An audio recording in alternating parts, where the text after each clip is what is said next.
Não vou me apresentar de novo. Antes até de começar a falar, tem 2 esclarecimentos para fazer, né? Primeiro, que a pessoa que viria falar sobre o... Quer dizer, que eu e Xá não gostaríamos que falasse sobre a obra do Cildo, era o professor, só está me vindo o apelido dele, Paulo Venâncio. Obrigada. E aí, o professor Paulo Venâncio não pôde estar aqui. E aí, assim, foi uma pena, porque estávamos combinando, inclusive eu e Cildo. Cildo viria disfarçado, porque Cildo não gosta muito de... Cildo é tímido, né? Ele viria disfarçado para escutar, mas, enfim, o professor Paulo Venâncio não pôde estar aqui. E eu preparei uma fala que dialogava, vinha na linha das proposições artísticas. Eu vou encurtar, porque eu sei que estamos cansados, que a hora está avançada, então eu vou fazer pela metade, como o Bonisson escreve, corte seco.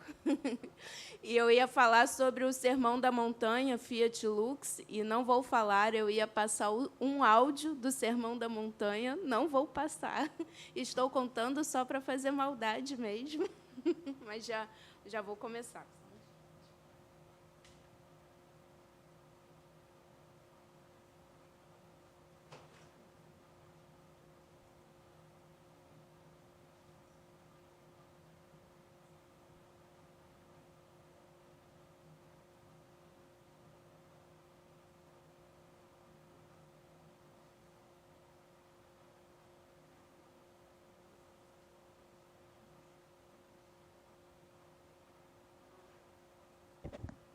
Esse é o título da palestra, né? Através do sujeito, escutem Cildo Meireles. E para vocês verem aqui que não é invenção, mas eu vou passar aqui adiante e vou seguir. E sigo pelo através, assim, porque tanto é uma pesquisa, é uma obra que a gente escolheu para ser a obra-tema desse encontro. Não está funcionando? E aqui também. Não, eu sei, mas é porque aqui também tem que funcionar. Mas tanto é uma obra que diz respeito ao encontro, mas é uma obra que eu pesquiso há 10 anos, né? E que eu comecei, a professora Lúcia foi uma das provocadoras na ANPAP, em Santa Maria, o meu projeto de pesquisa qualificado já, e a qualificação tinha sido ótima, e na ANPAP, em Santa Maria, eu me escutando, tá muito alto, né?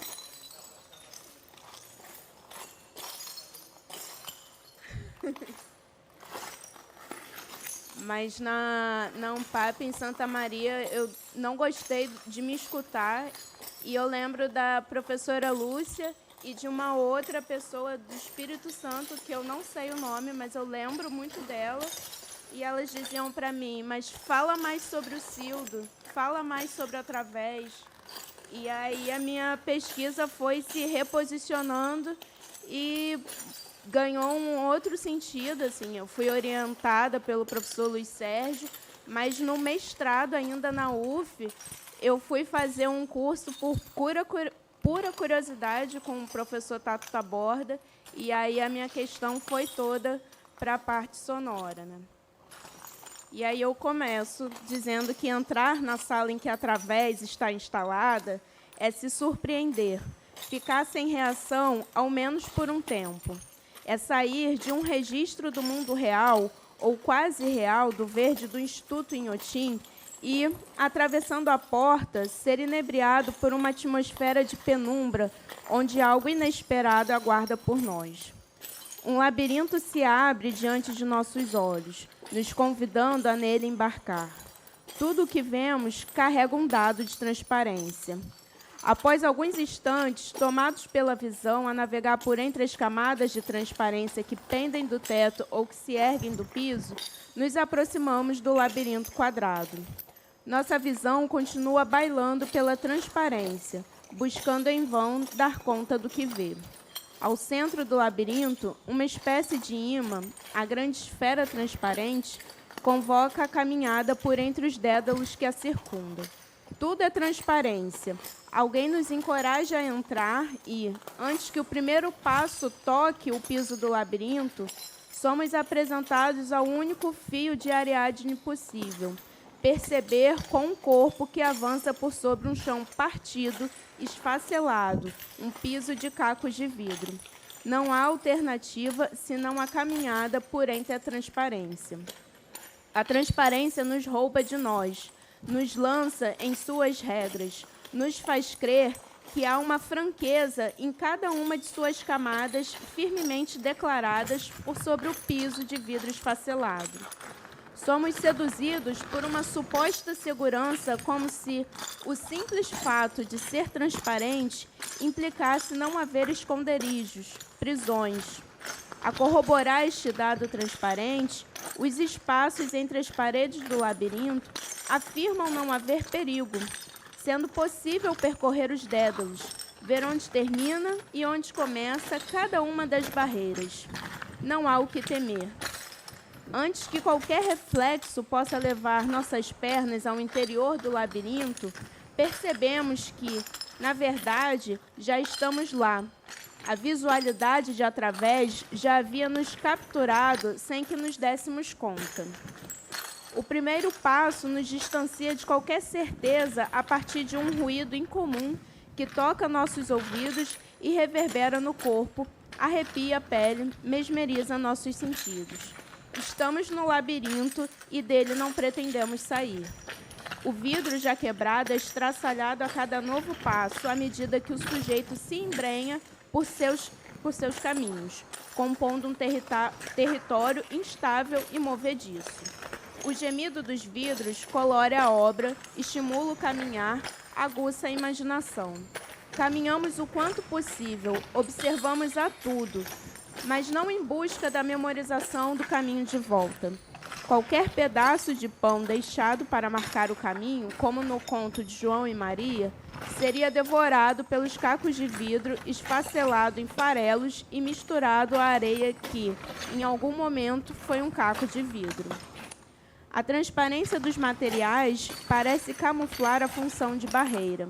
A clausura do peixe, a cobertura do tecido, a separação da lona, a rigidez da lâmina, a delimitação da cerca, o aviso que repele, a persiana que esconde um mundo de nós e que nos enclausura em um cômodo, dentre outras.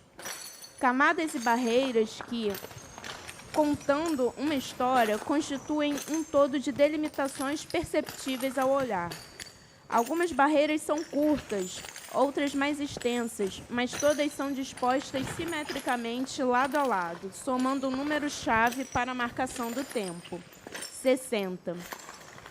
Paredes descontínuas que permitem o trânsito por entre si, escolhas, combinação de caminhos e sugestão de possibilidades que parece tender ao infinito. Há uma ordenação entre as paredes, uma sequência no distanciamento entre uma e outra e na repetição. As camadas do grande labirinto são espelhadas. Um lado do quadrado replica-se em ordem rigorosa no lado seguinte. A igualdade entre as medidas dos lados se fundamenta na igualdade de seus materiais, vulgarmente familiares ao nosso cotidiano, corroborando dados constituintes tanto da transparência quanto do labirinto, a rigidez e o atordoamento. Duvidamos de nossos sentidos. Peixes transparentes nadam em um aquário, fugindo do aceno de nossas mãos. O som reverbera em nossa carne, nos transporta por mundos sônicos inimagináveis, ao mesmo tempo em que a visão, em seu atravessar veloz pelas camadas transparentes do labirinto, conversa com os ruídos provocados por nossa caminhada. Os estalidos dos cacos de vidro tocam nosso corpo e as paredes do labirinto. Por alguns instantes, outros sujeitos que percorrem a obra se sobrepõem às paredes e adensam o ruído que nos leva na caminhada. Os passos vacilam, escorregam nos cacos de vidro, sugerindo caminhar como quem avança ao mesmo tempo em que freia o ritmo. A percussão de nossos passos não está sozinha. Percebemos o som que produzimos e espalhamos ao mesmo tempo em que recebemos o som produzido por outros sujeitos. Sempre que avistamos a grande esfera, revigoramos nossa vontade pela caminhada, que vai se tornando mais íntima da ação, até então impensada de caminhar sobre cacos de vidro. A transparência é perversa, nos engana pela visão, afirmando que tudo está ali, estamos vendo tudo tal qual é. Porém, não somos constituídos apenas de visão, mas de todos os sentidos que conformam um corpo que percebe o mundo, um corpo que sabe que ver com os olhos nunca foi o bastante. A transparência impõe restrições a cada dado apresentado ao olhar. Na opacidade, há o que se descobrir ou o que se desvelar. Na transparência, ao contrário, tudo está dado, desde o princípio, e talvez este seja o mais inescapável dos labirintos, a impossibilidade do inesperado. A transparência em através se fundamenta na perversidade de impedir ao corpo aquilo que a visão alcança. Cientes das regras e buscando alcançar aquilo que se encontra por detrás das camadas, nos perdemos no labirinto das transparências. Para um ponto atingido, tantos outros se fazem inalcançáveis. Quanto mais avançamos em direção à grande esfera, a estatura das camadas do labirinto é reduzida, enquanto sua contundência de barreira se eleva, seja de forma mais agressiva, como no caso do arame farpado, ou dissimulada, supostamente civilizada, como o cordão de isolamento típico de eventos artísticos culturais. Muitos respeitam a mensagem deste último e menor perímetro que cerca a grande esfera. Prosseguimos, passos cautelosos ante as farpas do arame, passos seduzidos pela esfera que pousa toda a sua soberba sobre aqueles cacos de vidro. Uma luz, ora parece iluminar a esfera por cima, ora parece estar localizada em sua base, nos provocando uma ilusão auditiva, o crepitar de suas folhas de celofane pela ação de um fogo inexistente. A esfera nos lança o desafio da esfinge. Decifra-me ou te devoro. Tal como Édipo, atrevemo-nos a responder com cada gemido que provocamos ao caminhar sobre o piso movediço.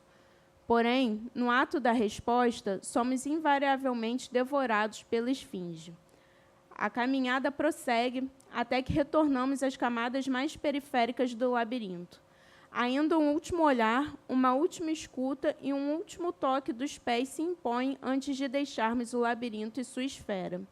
O caminho de saída não é o mesmo daquele de chegada, assim como nós não somos mais os mesmos do primeiro olhar, do primeiro ruído.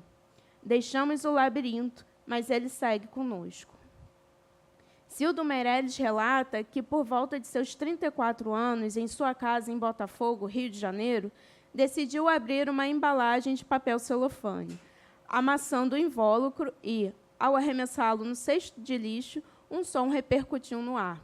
O emaranhado, quase plástico, se contorcia e alertava o artista. O som refletia a convivência entre rigidez e maleabilidade. A criação de arte se estabelecia ali, entre o som do emaranhado e a escuta mirada atenta do artista, ao encontrar fertilidade em algo impróprio, os ruídos provocados pelo papel quase plástico lançado ao cesto. O artista dedicou-se à composição de uma lista de barreiras, restrições e proibições que surgiram em sua mente, manipulando as ideias de rigidez e de maleabilidade. Cildo Meirelles criou através a seu tempo e ao tempo da própria obra, datando esse processo entre 1983 e 1989. A partir do convite feito por Catherine Deseguer, a obra deixou os esquetes do artista para ocupar lugar na exposição Tunga Les Arts, Cildo Meirelles Truff. no Canal Art Foundation, em Kortrijk, em uma fábrica de tecidos situada em local ermo da Bélgica. Parece pertinente observar a participação de Cildo Meirelles na Bienal de Sydney, em 1984. Não havendo condições de executar através da época, o artista expôs Clear Sphinx, esfinge transparente, até que, 5 anos adiante, finalmente tivesse condições de avançar em termos de complexidade, de densidade, de extensão e de materiais.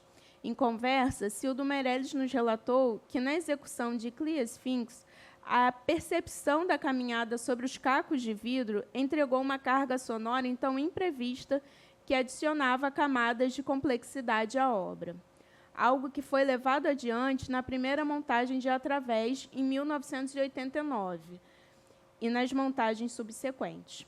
Através somente foi montada no Brasil, no Instituto Inhotim, 17 anos após a montagem de Kortrijk. Através, desde sua concepção, apresenta um bailar entre ruído e visualidade. A partir da sonoridade do emaranhado de papel se contorcendo no cesto, o olhar e a escuta de Cildo Meirelles foram atraídos pela transparência. O dado sonoro e o visual reverberaram no artista, multiplicando-se tanto através das barreiras transparentes que compõem a obra, quanto pelos inúmeros cacos de vidro que se friccionam na ação de nossos pés. Através se dá a partir da presença e da atuação do sujeito sobremaneira sonoramente. Em Através, o ruído é a expressão de nossa caminhada, cantando passos leves, pesados, lentos ou até mesmo acelerados para os apressados e destemidos de um escorregão por entre os cacos de vidro. Por mais que se esteja na companhia de muitos, a percepção de Através se dá na individualidade do sujeito e de seu corpo por entre o som que preenche o volume do labirinto transparente. Quanto maior a quantidade de pessoas, maior o ruído. Em meio a tantas pessoas e a tantos ruídos, também nós nos tornamos transparentes. Recordamos da observação de Cildo Meirelles sobre caminhar sozinho pelos perímetros concêntricos de Através de forma solitária. E aí uma citação do Cildo. Experiência individual do absurdo, do homem só na história, no universo, me interessa muito. É sempre a questão do ser, em última análise, do ser sozinho.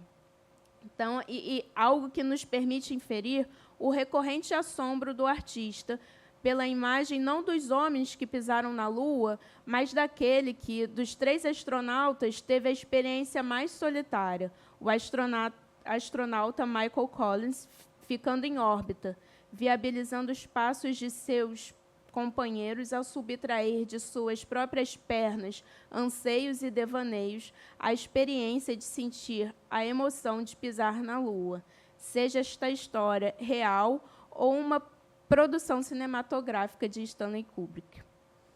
A obra de Cildo Meirelles parece se aproximar da insistência de John Cage a propósito de algo mais luminoso e transparente, de forma que os sons surjam de qualquer ponto no espaço, carregando as surpresas que a gente encontra quando caminha nos bosques ou nas ruas da cidade.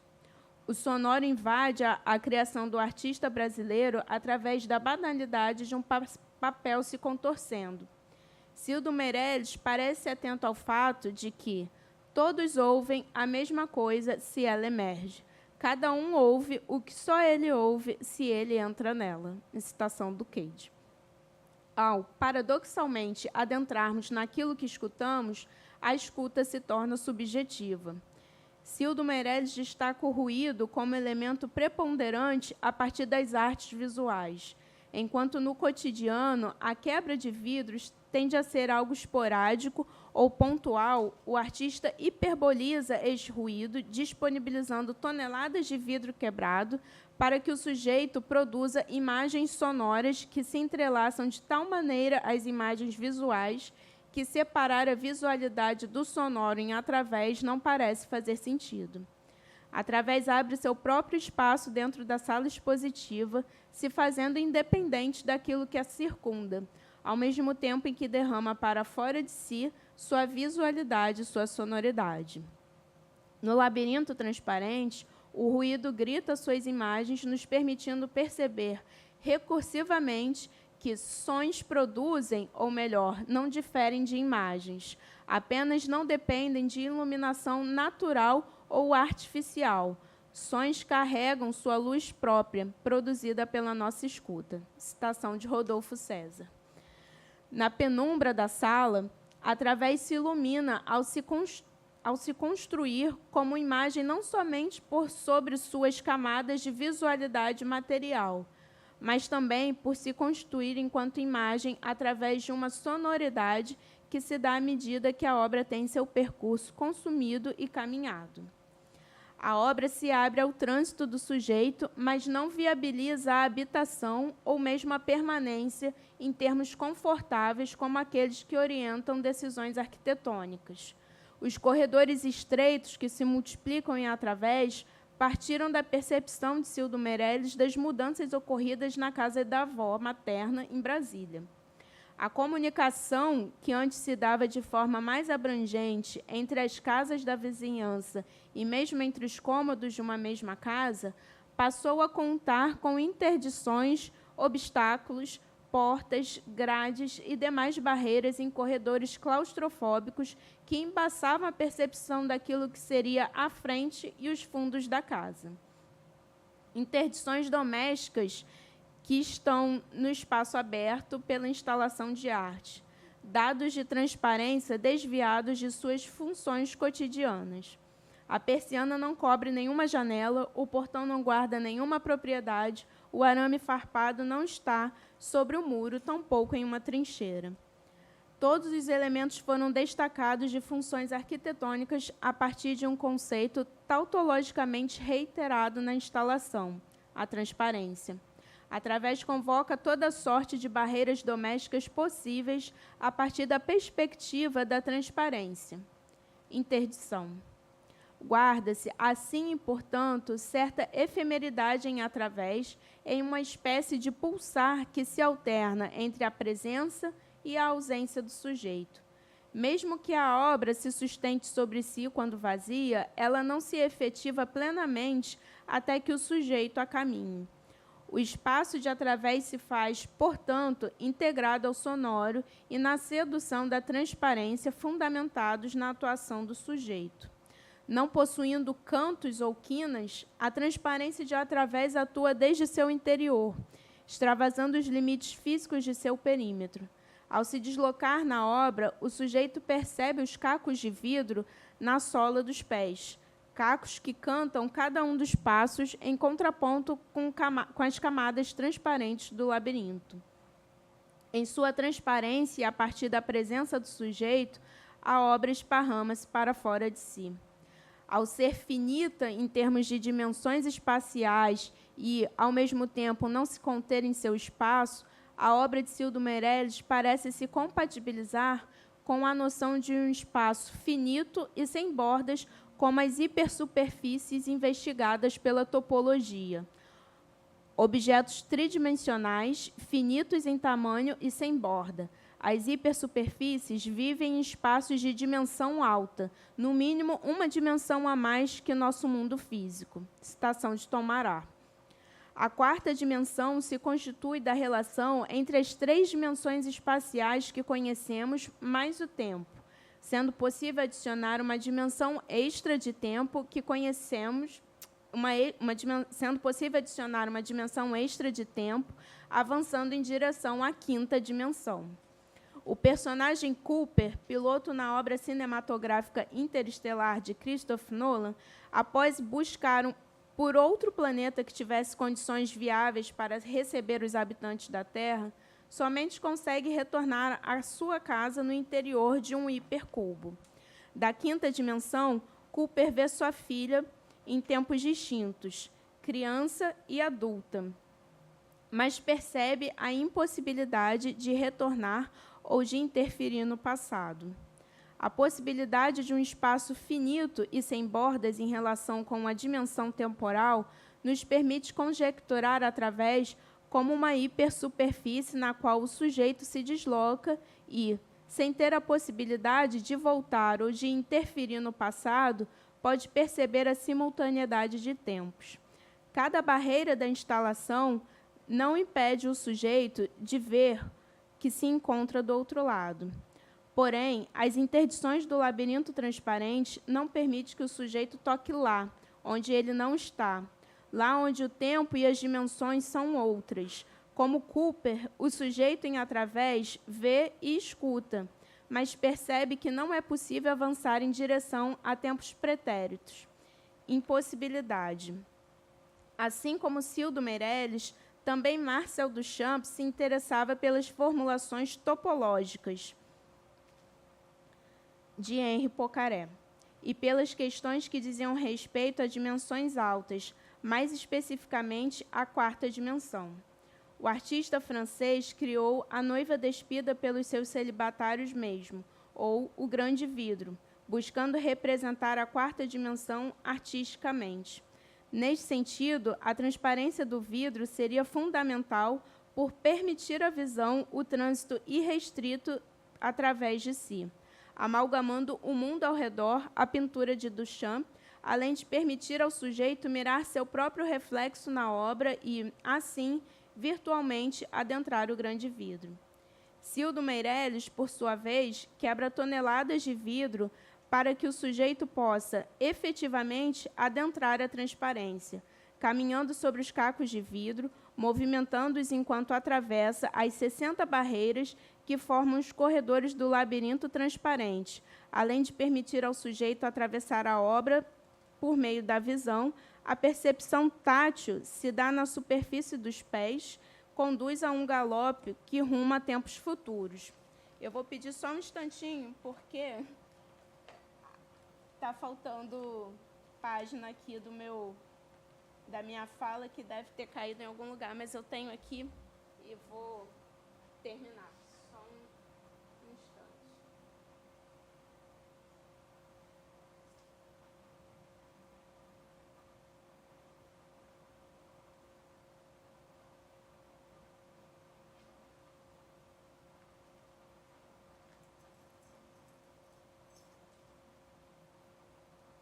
Pior é que não está aqui. Desculpa, gente. Eu vou pegar só um instantinho.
Tem.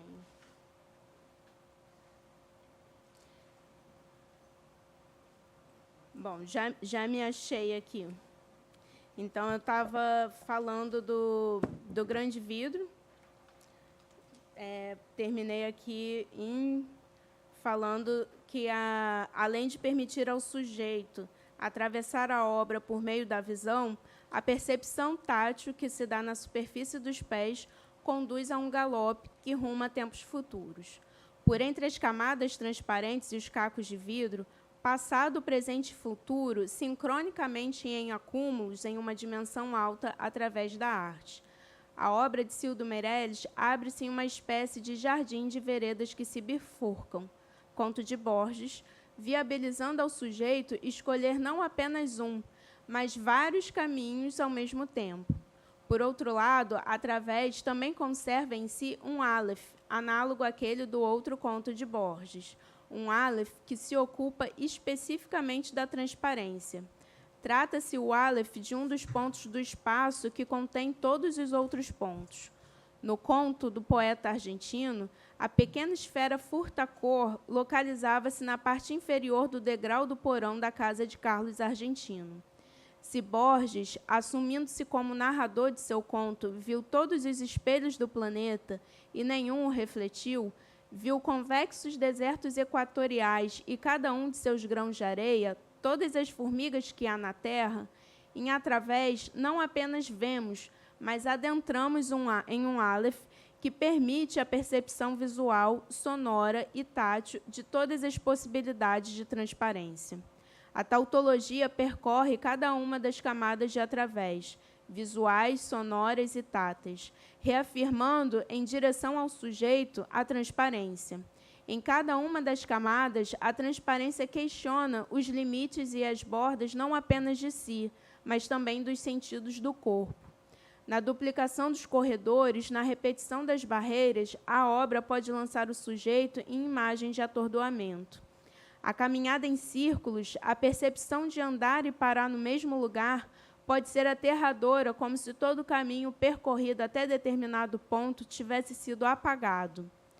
Caminhar em um labirinto é como deslocar-se em um loop indefinido que restitui a igualdade visual, sonora e temporal.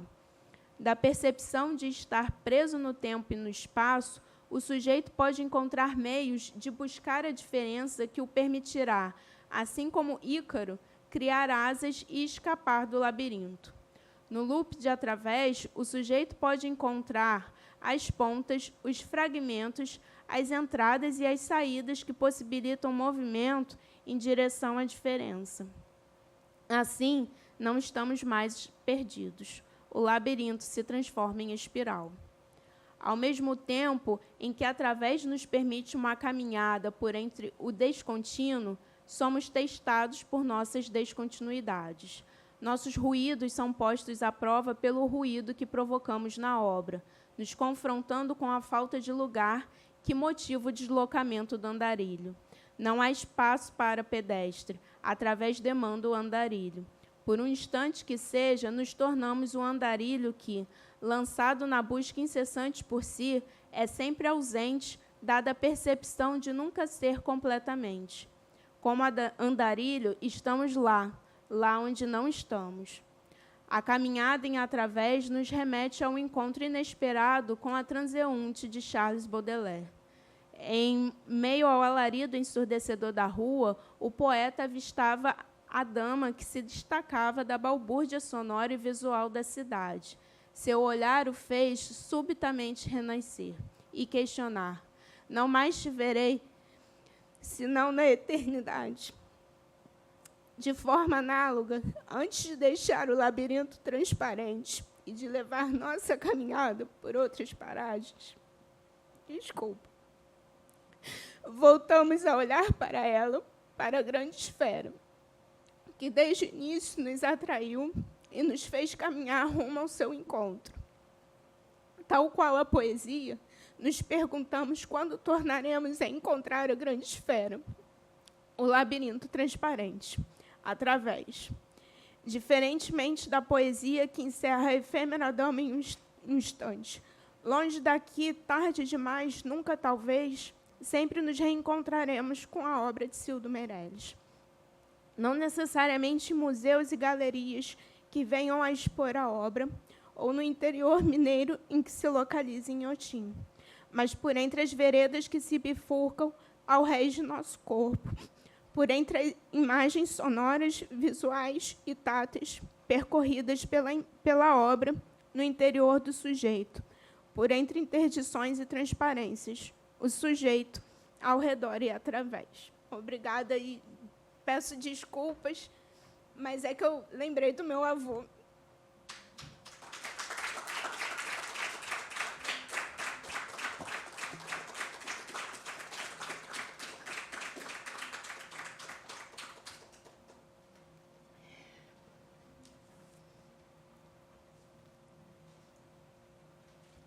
Eu não sei se alguém quer falar alguma coisa, mas também fiquem à vontade, porque eu acho que estamos todos cansados. Amanhã nós temos mais e a gente se encontra, se reencontra. E muito obrigada por vocês terem ficado. Shannon quer falar? Eu queria partilhar com vocês que, primeiro, essa alegria de poder... Shannon. Primeiro, partilhar a alegria da gente poder estar encerrando esse primeiro dia, dividir com vocês que esse final emocionado da fala da Carol revela um pouco o trabalho que a gente teve. A gente se dividiu em organizar esse encontro e também dar conta do Comitê de História e Crítica da ANPAP Nacional.